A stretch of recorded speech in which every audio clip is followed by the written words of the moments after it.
સીતારામ બધાઈને. બાને સરસ મજાના તૈયાર બૈયાર કરી અને ટેકે બેહાડી દીધા છે. એને ગમે એમ તમે ઊંચા ટેકે રાખો ને, આમ સરસ મજાનું મોટા બે ઓલા કે બે મોટા પીલો રાખો ઓશિકા અને બાને બેહાડો, પણ બાને આમ આમ અડધું મેળાઈ ગયેલ જ બેહવું હોય. બે ઓશિકા રાખો, ઓશિકા તો માંડ રાખવું, ન ઓશિકાને ફગવીને કરી દે બા ઘા. ઓશિકા રાખતા નથી બા, એ કરી રાખે. અને આજ તો એને મોજ પડી ગઈ છે. આજે આખો દિવસ હું ઘરે હતી એટલે સારવાર હારી થાય. બાયુમાં ને ભાઈયુમાં એટલો ફેર પડે. જીત કરે ખરી બાનું, પણ થોડીક વાર વળી પાછું બિચારાઓને બધી ના ખબર પડે. તો ઘડીએ ઘડીએ આજે જો 4-5 વખત સરસ મજાના સાફ સૂફ કરી દીધા, માથું ઓળી દીધું, પોની વાળ દીધી. પોની વાયરી બાની ઈ ચોચા થઈ ગયા. જો દેખાય જો ક્યાં સીતારામ સીતારામ સીતારામ.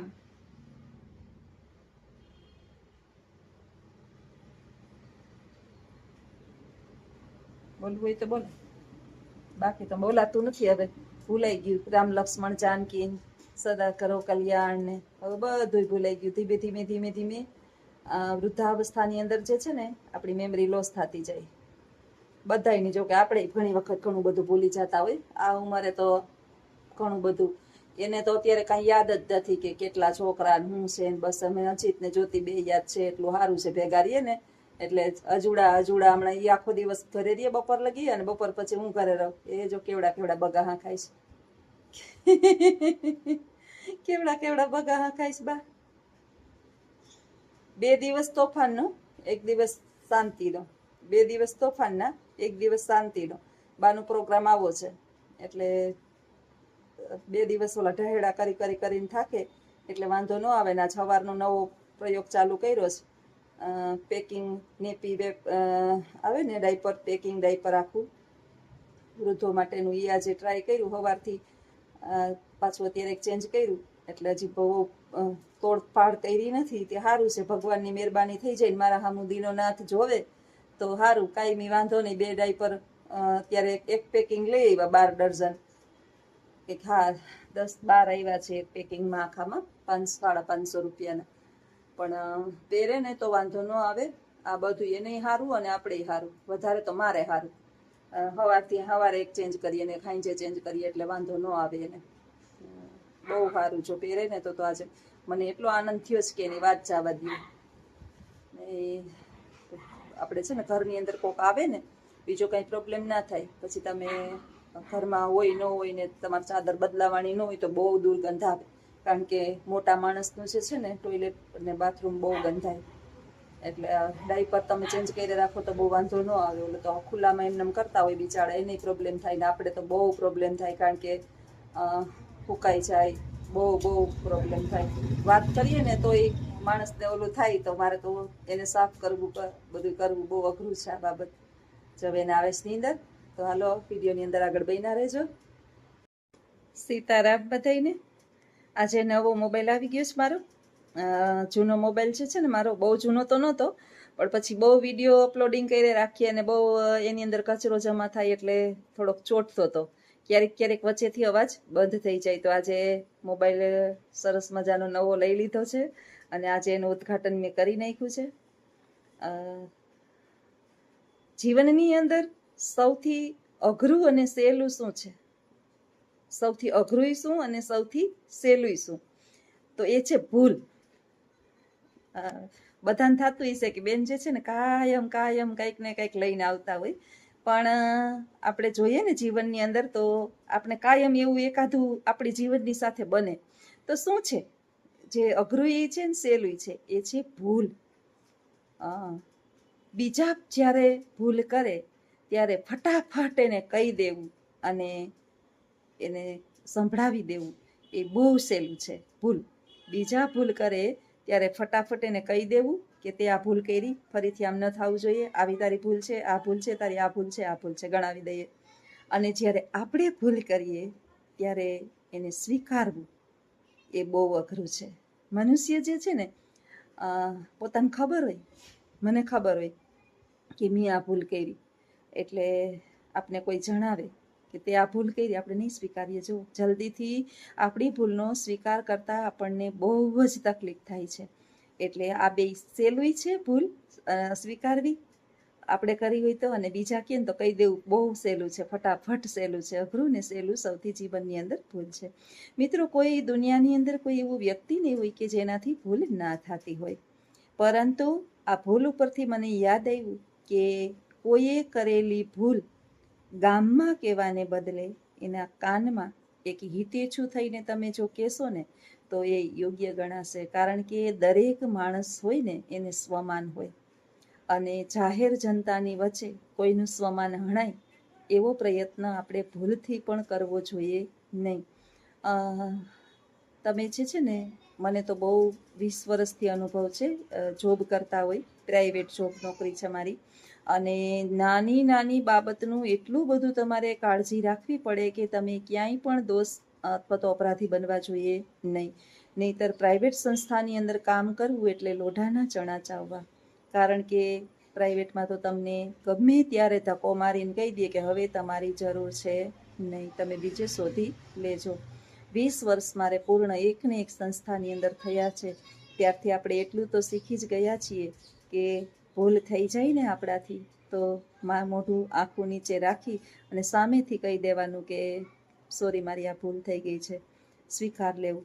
અને બીજું, આપણે આપણા કુટુંબીજનોની અંદર, આપણા પરિવારજનોની અંદર એવું નથી કે આપણે સર્વગુણ સંપન્ન હોઈએ. ઘણી બધી આપણાથી ભૂલો થતી હોય, આપણા પરિવારજનોથી ભૂલો થતી હોય. લગભગ જે વધારે પડતી ઘરની અંદર જે છે ને, વહુઓને ભૂલ સ્વીકારવાનો વારો વધારે આવે. આપણે સાચા હોઈએ ને તો એ અપરાધી જ આપણે જ હોઈએ, બધાયમાં ગુનેગાર આપણે જ હોઈએ. એટલે હું તો એમ કહું છું કે ભાણા બે ઘરની અંદર ભભડાટ કરે અને એનો અવાજ છે બહાર સુધી પહોંચે, એના કરતાં સ્વીકારી લેવું સારું. ઘણી વખત ના કર્યું હોય ને તો એ આપણે એમ કહીએ કે ઓકે, મારો વાંક છે, કાંઈ વાંધો નહીં, મારો વાંક છે. પછી મને પાછું તરત જ યાદ આવે કે વિનમ્ર બહુ બનીએ આપણે, માનપાન રાખીએ, આદર રાખીએ, પણ એટલા બધા વિનમ્ર બનીએ ને તો સાલું એવું અનુભવ થયા કે લોકો જે છે એ આપને પગલું છણિયું સમજી અને આપણા પીઠ ઉપર પાયદાન સમજી અને પગ રાખીને ચાલ્યા જાય છે. એટલે આ વિનમ્રતા બહુ સારી નહીં. એટલે સૂર્યની જેમ ક્યારેક ક્યારેક તપવું પડે અને નાગની જેમ ક્યારેક ક્યારેક કરડવું પણ પડે. એટલે સાલું સમજાતું નથી કે જીવનમાં જીવવું તો જીવવું કેમ. એટલે આવું છે જીવન ભાઈ. કાયમ ને કાયમ નવા નવા અનુભવો નોકરી કરતા હોઈએ, અનેક અનેક મનુષ્યોના અનુભવો આપણી જીવનની અંદર આવતા હોય. માણસો આપણા પરિવારજનો હોય એની સાથેના અનુભવો, પાડોશીજનોના અનુભવો, સગા સંબંધીઓના અનુભવો જીવનમાં તમને અઢળક શીખવાડી દેશે. મને કમેન્ટની અંદર ઘણા કહેતા હોય કે બેન, જો મોટી ઉંમરના છે ને સાસુ, એ મને એ રીતની કહેતા હોય કે બેન, ગમે એટલું કરું ને વહુને ગમતા જ નથી. ગમે એટલું જાતું કરીએ, વહુને વિનમ્ર રાખીએ, કાંઈ કહીએ નહીં, સૂતા ના ઉઠાડીએ, પણ ગમતા જ નથી. ત્યાં અમે શું કરીએ? સાચી વાત છે. 5 આંગળી આપણી સરખી નથી. કોઈ ખાનદાની માવતરનું બાળક હોય તો સ્વીકારી લઈએ કે એ ભલે ખોટા છે, છતાંય આપણા તો મા બાપ છે ને, એટલે આપણે સાચવવા છે. અને ઘણાય ન સ્વીકારી શકે એટલે એ મા બાપને ન રાખે, કારણ કે એને એના પિયર તરફ ઢાળ હોય. એ સાસુની કમ્પ્લેન છે. વહુની કમ્પ્લેન એવી છે કે બેન, તમે કહેતા હોય કે મા બાપને રાખવા, મા બાપને રાખવા, કઈ રીતે મા બાપને અમે રાખીએ? અમે એને ગમતા જ નથી. દરેક બાબતની અંદર ખોચા જ કાઢે રાખે. એને એની દીકરીઓ જ ગમે. આ વાત સાચી છે, 100% સાચી છે, જરાય ખોટી નથી. ઘણા માતા પિતા દીકરાને બહુ જોરશોરથી હોંશથી પરણાવે, હરખ ઘેલા થઈને, અને વાજતે ગાજતે જાન લઈને જાય. કોકની દીકરી જે છે ને આપણા ઘરે એમ જ નહીં આવી હોય, આપણે પૂરેપૂરો હરખ હશે ત્યારે એ આપણા ઘરે આવી હશે, પણ આપણે એને નહીં સ્વીકારીએ, નહીં જ સ્વીકારીએ. આપણી દીકરીઓ, મારી દીકરી આમ ને મારી દીકરીને આ આવડે ને મારી દીકરીને આ ઓલું આવડે ને અરે ભાઈ, તમારી દીકરી છે, તમારી ઘરે આવી છે, બીજાની દીકરી છે. તમારો પરિવાર અલગ છે, સામેવાળાનો પરિવાર અલગ છે. બેયના ઘરની અંદર ઘણો બધો ફેરફાર હોય. તમારા ઘરની અંદર સેટ થતા એને 1 વર્ષ ઓછામાં ઓછું લાગે, અને એ 1 વર્ષ વિતાવો અને પછી જો ન આવડે તો આપણે સમજી લેવાનું કે લૂંચાય છે, કરવું નથી એને. બરાબર?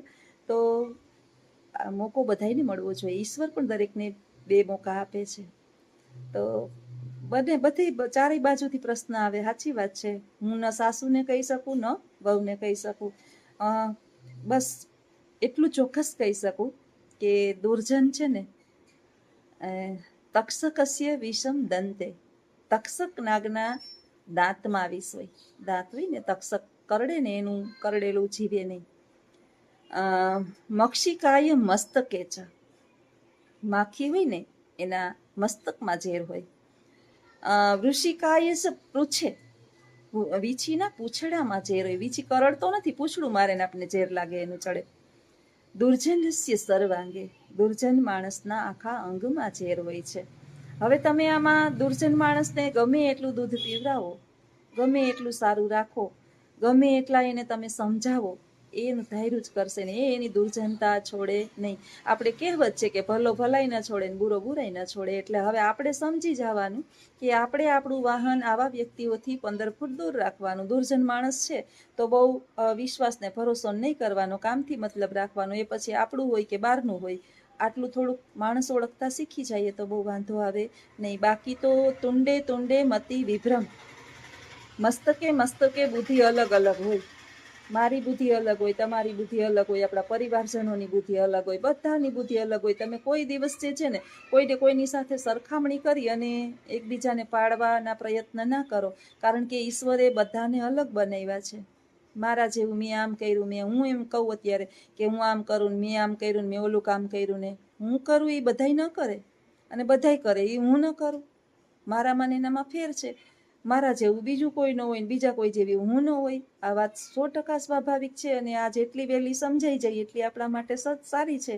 તો દરેકે જો આ બાબતને સમજી અને ચાલીએ. મેં સવારના વિડીયોની અંદર જ કીધું હતું કે અમારા 2 હસબન્ડ વાઈફ છે ને એની અંદર 36 ગુણ હું એકેય ગુણ મળતા નથી. પણ 32 વર્ષ પૂર્ણ થયા, અમારી વચ્ચે ઝઘડો થયો નથી. કારણ કે મન સમજી લઈએ આપણે કે ભાઈ કોનો સ્વભાવ ગરમ છે. હવે જો ગરમ હામે હામાં 2 ગરમ કરશું તો તપશું અને 12 સુધી એની જ્વાળા જે છે એ નીકળશે. એટલે એકને શાંતિ પકડી લેવાની. આવું જ પરિવારજનોની અંદર હોય. આપણે બધાની સાથે સમાયોજન સાધી શકીએ ને તો જીવન જીવવું બહુ સહેલું છે, બહુ અઘરું નથી. ચાલશે, ફાવશે અને દોડશે. 5 સ્ટાર હોટલની અંદર કોઈ આપને સરસ મજાનો એસી વાળો રૂમ આપી અને કહે ને કે અહીં હુઈ જાય. સામાન્ય મકાનમાં કહે કે અહીંયા હુઈ જાય. ઝાડવા હેઠે ખાટલો નાખીને ઓસીકો આપીને કહે કે અહીંયા હુઈ જાય. આને જીવન જીવવું કે ભાઈ કોઈ પણ પરિસ્થિતિની અંદર સમાયોજન સાધી લેવું. સામેવાળો માણસ કેવો છે એ પ્રમાણે વર્તન કરવું, એટલે બહુ વાંધો આવે નહીં. બાકી તો જીવન આપણે જ જીવવાનું છે. આપણી સમસ્યાઓ છે આપણે જ એનું સમાધાન કરવાનું છે. બીજા કોઈ આપણી સમસ્યાનું સમાધાન કરી દેવાના નથી. બીજા ઉપર બ્લેમ કરતા આપણે આ સમસ્યા કઈ રીતે, મોલાઈ મારી સાથે આમ કર્યું હતું ને એણે મારી સાથે આવું કર્યું ને એણે આવું કર્યું એટલે મને આવું થયું ને, બધાનું બરોબર છે. આપણું ચક્ર જે છે ને ફરતું હોય ને ત્યારે બીજા આપણા સારું કરતા હોય ને તો એ આપણું ખરાબ જ થાય.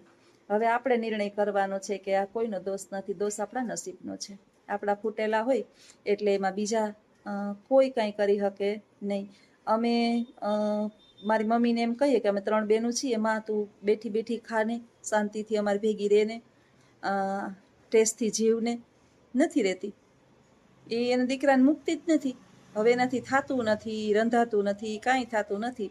છતાંય કારણ કે એનો સ્વભાવ છે ને એ છોડે. જ્યાં સુધી એના હાથ પગ હાલે છે અને જ્યાં સુધી એ ઊભી થઈ શકે ત્યાં સુધી કોઈનું નહીં માને. કારણ કે પ્રાણને પ્રકૃતિ મનુષ્યના હારે જાય ન કરે. મનુષ્યના કિસ્મતની અંદર સુખ ના હોય એ લઈ જ ન શકે. અને જેની અંદર સુખ જ છે એ ગમે એમ કરીને ભોગવી લે. એટલે જીવન આવું છે. બસ જીવનને સમજી જઈએ એટલે જિંદગી સોના જેવી છે અને જમાનો જીવા જેવો છે. આવા જ મારા વિચારો અને એની સાથેના વિડીયો જો તમને ગમતા હોય તો ચોક્કસ વિડીયોને લાઈક કરજો, શેર કરજો, સબસ્ક્રાઈબ કરજો. આવજો. સીતારામ.